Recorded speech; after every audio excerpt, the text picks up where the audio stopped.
Bon, eh bien, d'abord, je ne suis plus d'une tendre jeunesse puisque je suis né un 1er avril 1931, donc au siècle précédent.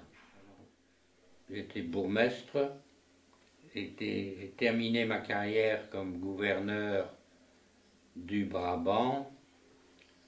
Entre-temps, j'ai été pendant 18 ans député de Bruxelles.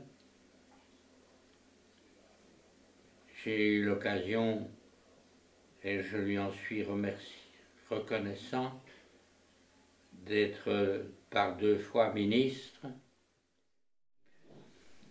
J'avais une excellente équipe autour de moi. Malheureusement, un certain nombre de ses membres ont disparu.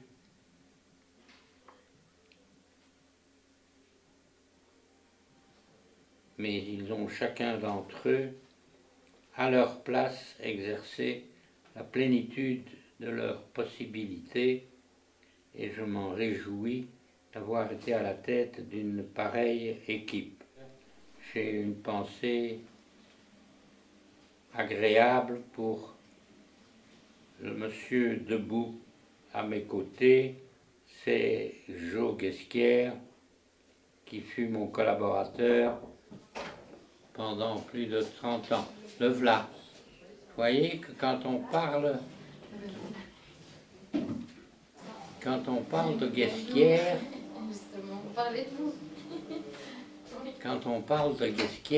on voit sa queue. La sûreté de l'État veille sur toi. Pardon? La sûreté de l'État veille sur toi. La sûreté de l'État, oui, la pureté aussi de l'État. Je n'ai pas parlé de pureté, cher ami, je n'ai pas parlé de pureté. Alors, ça va bien? Ça va très bien. Mieux qu'à Molenbeek? Mieux qu'à Molenbeek. Ceci est un cadeau qui m'a été fait par les membres de mon cabinet ministériel et je les en remercie encore toujours maintenant parce que je considère que c'est une des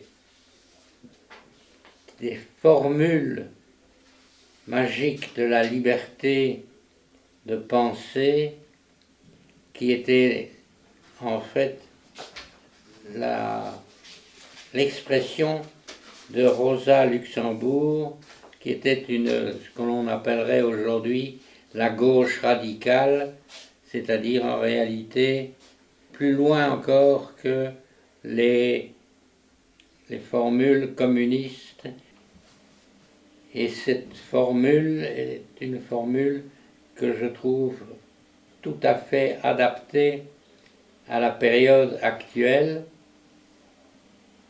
parce qu'elle exige que l'on tienne compte de la pensée des gens avec qui l'on discute. Au PS... Ça passe comme tout le reste. Hein. Oui, ça veut dire que je ne vais pas m'en faire. Ah, moi je m'en fais. Je veux dire que depuis lundi, je ne suis pas à mon aise, je ne sais pas. C'est vrai? Oui. Pour le Mon petit-fils m'a dit, t'en fais pas, grand-papa. Je lui ai dit, non, tu dis ça, toi, t'en fais pas, je m'en fais. Mais t'as plus intérêt qu'il dit, hein. Tu n'es pas conseiller, tu n'es pas échevin, tu n'es pas bourgmestre. Non, je suis belge. Fier de l'être. Voilà, oui, voilà un discours de mon collaborateur, fier d'être belge. C'est fort bien. Il en faut, c'est comme ça. Il y a 2 hommes qui ont marqué ma vie. Mon chef d'école qui m'a appris mon métier d'instituteur, car personne ne me l'avait appris avant, et M. de Grouve, qui a parfait mon état d'homme, par sa générosité, par sa fraternité. Ah oui, on a passé de merveilleux moments ensemble. Ça, parfois dur, parfois dur, parfois dur. Oui.